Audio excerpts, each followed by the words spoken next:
Et nous allons maintenant procéder à l'installation du nouveau président.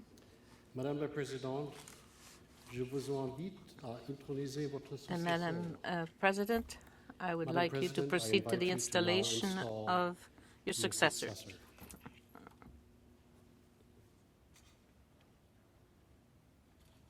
I ask Dr. Sandy Buckman to please come forward.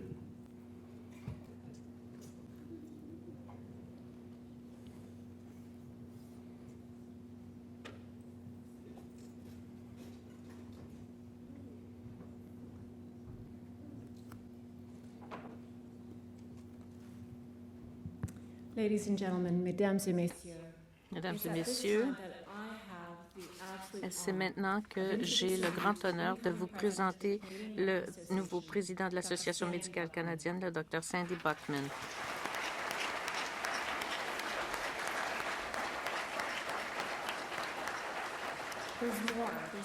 Il y a plus encore. Dr. Buckman a commencé sa carrière en pratique familiale à Mississauga. Il donne le crédit à ses patients pour l'avoir aidé à découvrir ses passions en médecine, y compris les soins palliatifs, les déterminants de la santé et la responsabilité des médecins.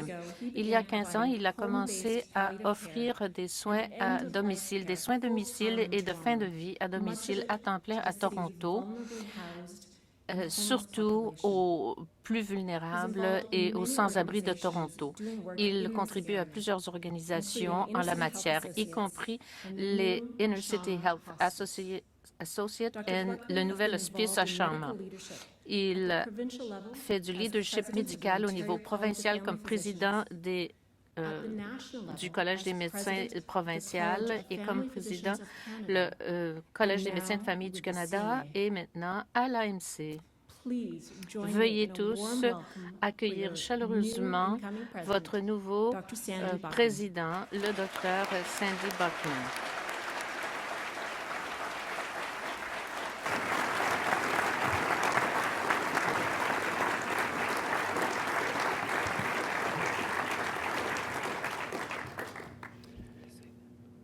We will now have Dr. Osler present the chain of office. Le Dr. Osler va maintenant présenter la chaîne d'office au Dr. Buckman.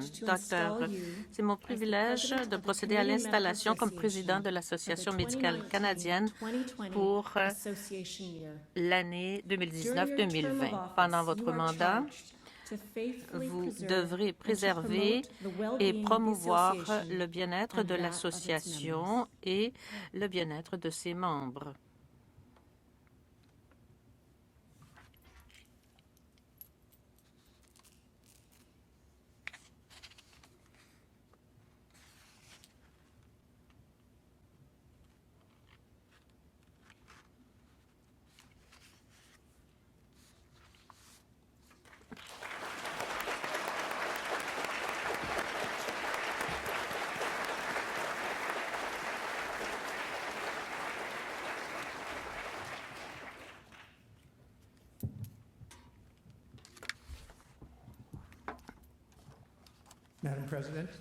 Madame la Présidente, chers invités, Mesdames et Messieurs, bonjour tout le monde. Good afternoon all. L'un des plus grands défis qui se posent à tout nouveau chef, c'est de faire suite à une personne aussi pleine de grâce d'intelligence, de sagesse, d'aplomb et d'intégrité. J'ai eu beaucoup de chance d'avoir été soutenue et encadrée cette année par la Dr. Gigi Osler.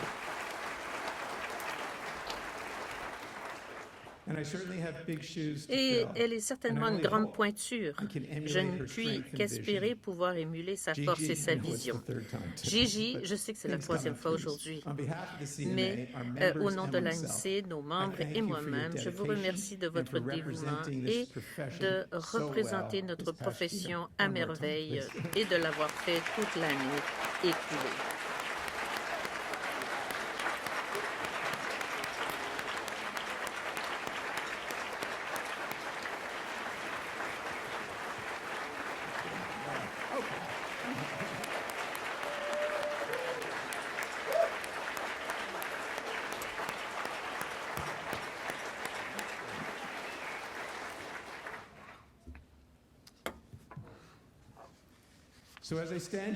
Alors, en me présentant devant vous aujourd'hui, j'ai repensé à un été, il y a déjà plusieurs années. C'était une belle journée.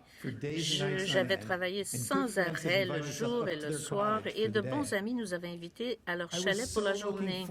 J'avais tellement hâte de prendre ce repos. Gail et moi avons préparé nos 3 enfants de 8, 5 et 2 ans, les avons placés dans la voiture et sommes partis.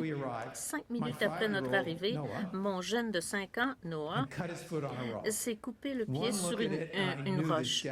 Alors, je savais qu'il avait besoin de points. Mon dilemme, l'amener à l'urgence locale, vous n'êtes pas censé traiter votre propre famille, n'est-ce pas, et attendre pendant plusieurs heures dans ce milieu hospitalier que j'étais pressée de quitter.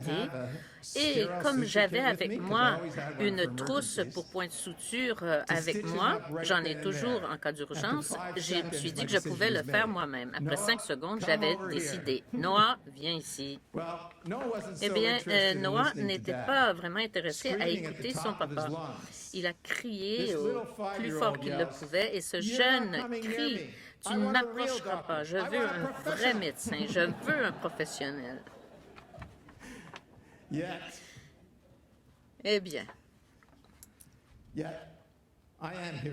alors, me voici ici aujourd'hui, un vrai médecin et un vrai professionnel. Mais il est encore difficile pour moi de croire que je me trouve devant vous à titre de président de l'Association médicale canadienne. Plusieurs comprendront que j'ai le syndrome de l'imposteur. Je l'ai senti cet été-là et je le ressens encore maintenant. Je n'ai jamais cru que ce serait possible parce que je ne pensais pas avoir le courage d'assumer un tel poste, une telle responsabilité. Cette responsabilité, au départ, me paraissait beaucoup trop lourde. Mais des amis et des collègues ont fait confiance en mes capacités de leader. Mais j'étais toujours incertain. C'était exactement à ce moment-ci que j'appuyais un très bon ami, Daniel Yock, qui mourait d'une tumeur au cerveau maligne. Et comme grand expert en leadership international, je lui ai demandé conseil à savoir si je devais me présenter comme président désigné. Il ne réagissait pas beaucoup à ce moment-là, mais il m'a répondu en 6 mots percutants. Il a dit « Aie le courage d'atteindre ton potentiel ». C'est tout ce qu'il m'a dit. J'ai longuement réfléchi à ces paroles et je me suis rendu compte qu'avec les défis qui font face à la médecine aujourd'hui, il fallait en effet du courage. Pensez à l'innovation en médecine, les mégadonnées, l'intelligence artificielle, les soins virtuels, les changements climatiques, les inéquités dans l'accès aux soins, les ressources limitées, et la liste est encore longue. Ce n'est pas facile de s'adapter aux changements et de confronter des défis pareils, d'apprendre de nouvelles méthodes ou de nouvelles technologies. Mais en tant que médecin, ce n'est pas dans notre nature de reculer. C'est dans notre nature d'intervenir, de nous soutenir les uns les autres et de soutenir nos patients. But as physicians, en tant que médecin, ce n'est pas dans notre nature de reculer. C'est dans notre nature d'intervenir, de nous soutenir les uns les autres et de soutenir nos patients. Alors que je pensais à l'idée de Dan d'atteindre mon plein potentiel, je me suis trouvé à repenser à mes valeurs et à l'importance que j'accorde à ceux qui sont dans le besoin et au leadership médical, au soutien des collègues et à l'importance du changement. Je me suis lancée en médecine pour améliorer la vie des autres. Je savais que je voulais faire plus pour améliorer leur vie et maintenant, j'avais l'occasion d'aider au changement systémique si nécessaire grâce à l'AMC. Et j'ai réfléchi aussi à la mission et à la vision de l'AMC. Donner le pouvoir aux patients et les soigner, s'efforcer de bâtir une profession médicale dynamique et une population en santé. Cela m'a profondément touchée. Donner le pouvoir aux patients et les soigner et s'efforcer de bâtir une dynamique et une population en santé. Cela m'a profondément touché. J'ai toujours été inspiré par le courage de l'AMC à s'attaquer à de gros défis, les défis de l'heure, et cela m'a incité à vouloir assumer une plus grande responsabilité et de l'aider à réaliser sa mission. Alors, si je ne faisais pas partie de la solution, je me disais que je faisais partie du problème. Alors, j'ai décidé que oui, j'avais le courage de me présenter comme président désigné pour atteindre mon potentiel et pour aider l'AMC à atteindre le sien. Et le potentiel est là pour faire plus et pour faire encore mieux. Commençons avec une profession dynamique. Au cours des 7 dernières années, l'AMC a fait un excellent travail à défendre les intérêts des médecins, leur santé, leur bien-être. Les AMC et l'AMPT ont toujours voulu améliorer la résilience des médecins en mettant l'accent sur l'importance de veiller sur soi-même en ayant un meilleur sommeil, une meilleure diète, un meilleur exercice. Pour ceux qui connaissent l'épuisement professionnel, il y a eu des programmes qui ont été offerts pour les aider, mais nous sommes surtout concentrés sur les symptômes que connaissent les médecins, sans trop nous attarder aux causes sous-jacentes des maladies. Et maintenant, le moment est venu de nous concentrer sur l'environnement dans lequel nous sommes formés et nous travaillons.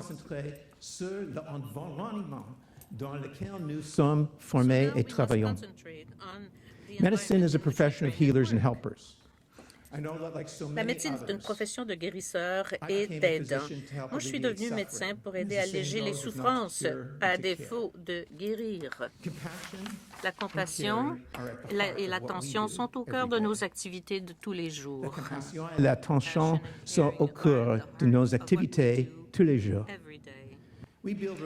Nous développons des relations avec nos patients, écoutons leurs inquiétudes, reconnaissons leurs souffrances et nous engageons à les aider. La compassion est importante en médecine. Plusieurs études ont démontré ses avantages, y compris moins d'hospitalisation pour des conditions chroniques, des ajustements psychologiques après un diagnostic de cancer et la meilleure satisfaction des familles et des patients. La compassion nous permet de nous attaquer aux inégalités dans l'accès aux soins pour les Canadiens de diverses origines, y compris nos peuples autochtones, nos aînés, nos personnes marginalisées et vulnérables. Cela nous permet de défendre l'accès aux médicaments pour tous les Canadiens. Cela nous permet de veiller à ce que tous les Canadiens aient accès à des soins palliatifs et en soins de vie où qu'ils vivent. De nous attaquer aux inégalités dans l'accès aux soins pour les Canadiens de diverses origines, y compris nos autochtones, nos aînés, nos personnes marginalisées et vulnérables. Now conversations Maintenant, il faut qu'on parle des changements au chapitre du système. Il nous faut plus de ressources et de soutien et aussi penser aux cultures. Il y a bien des façons de se pencher sur la culture, comme l'a fait l'AMC avec son nouveau code de déontologie et sa charte de valeurs partagées. Mais un autre facteur crucial pour cela dans toute organisation, c'est le leadership. Le genre de leadership qui peut être le plus avantageux est le leadership de compassion. C'est ainsi que les organisations peuvent aussi contrer la culture de l'intimidation et de la crainte. Alors, un leader qui est plein de compassion, qui est doux et respectueux, peut créer une culture de sécurité psychologique qui conduit à la créativité et à l'innovation pour relever les défis d'un milieu de travail médical. Comme médecin, on nous demande de travailler fort pour assurer que nos patients se sentent écoutés, soutenus et soignés. Pour nous assurer que nos patients se sentent écoutés, soutenus et soignés. Faisons-nous preuve de la même préoccupation pour notre propre bien-être, celui de nos collègues? Alors, je pense qu'il est important de reconnaître que des humains s'occupent d'humains et que nous souffrons aussi. Nous méritons également le même niveau de compassion que l'on exprime à nos clients, à nos patients. Comme AMC, il faut reconnaître que les médecins et les apprenants en médecine ont de la difficulté à atteindre leur santé, à maintenir leur santé et leur bien-être. En collaboration avec Gestion financière MD et la Scotiabank, nous allons développer plus de soutien. Nous allons améliorer les innovations dans la santé des médecins partout au pays. Nous allons également organiser une conférence canadienne sur la santé des médecins en octobre pour équiper les médecins et les apprenants avec des stratégies qu'ils pourront mettre en pratique. Et reconnaissant que l'incertitude financière contribue sérieusement au stress, nous allons continuer de chercher des façons de vous aider à améliorer une meilleure sécurité financière à toutes les étapes de votre carrière. Et il y a encore bien plus à venir. À l'AMC, nous devons joindre le geste à la parole. Nous sommes une organisation qui représente une profession bienveillante et compatissante et notre travail devrait donc aussi être guidé par ces valeurs. Nous représentons une profession bienveillante et compatissante. Et notre travail devrait donc aussi être guidé par ces valeurs.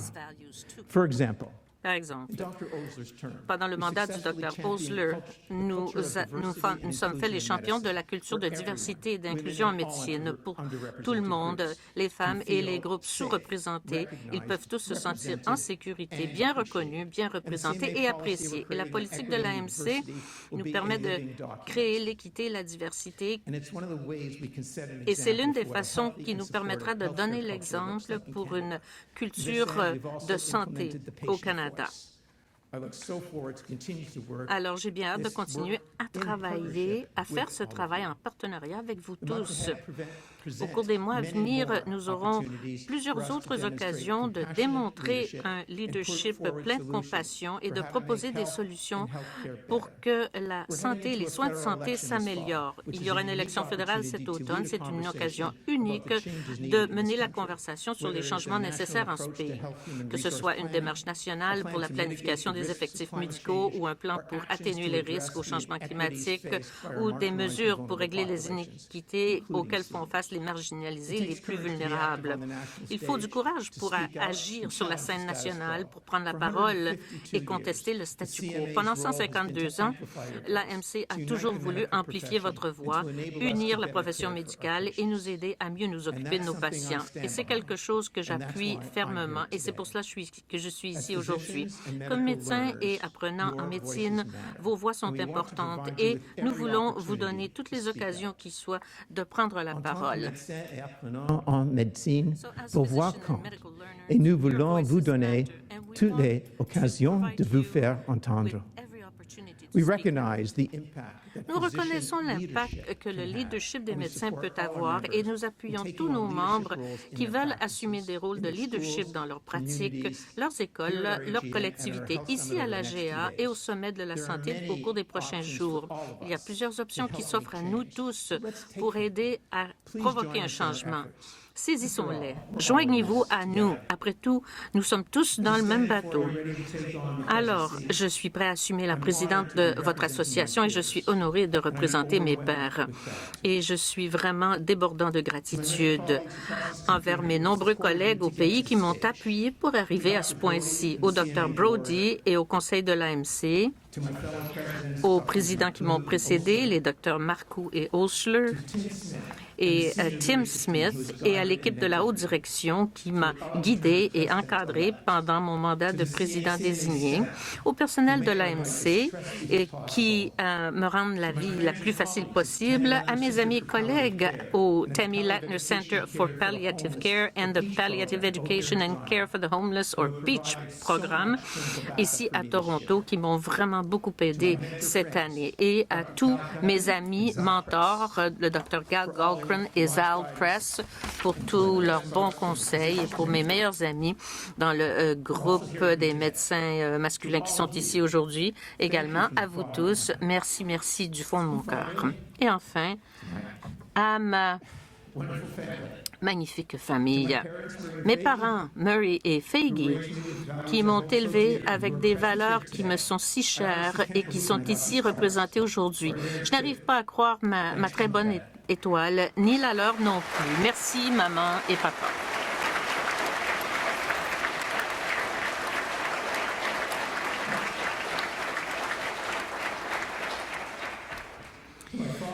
à mon beau-père, Jack Baker, à mes frères et sœurs et beaux-frères et beaux-sœurs, sans le soutien de qui je n'aurais jamais pu assumer ce rôle. Je suis fortement endettée. Reconnaissant à mes 6 enfants, Daniel et Jill, Noah, Orit, Seth et Gilly, et à mes 5 petits-enfants, vous m'avez toujours appuyé et je vous aime tous. Vous me donnez tous autant de raisons de faire ce que je veux faire. Et enfin, à ma femme Gail, justement, cette semaine, nous avons célébré notre 40e anniversaire de mariage.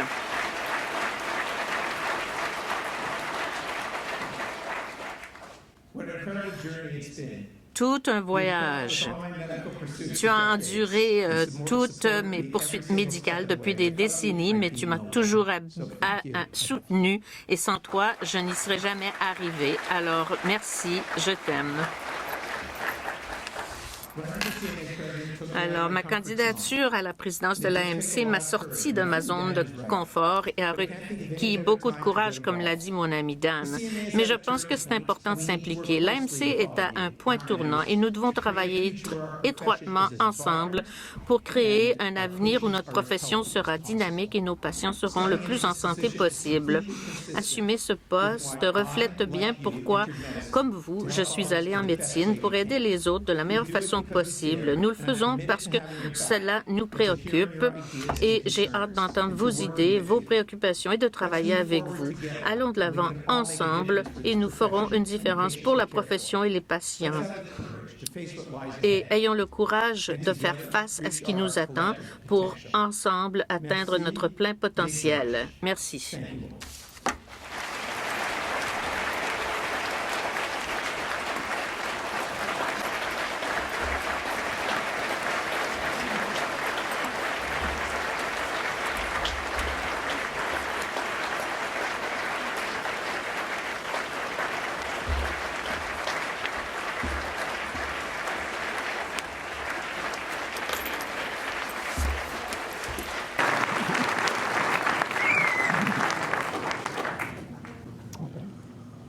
Well, congratulations, Dr. Eh bien, félicitations, Dr. Buckman. Je pense que tout le monde est convaincu maintenant que vous êtes un vrai médecin.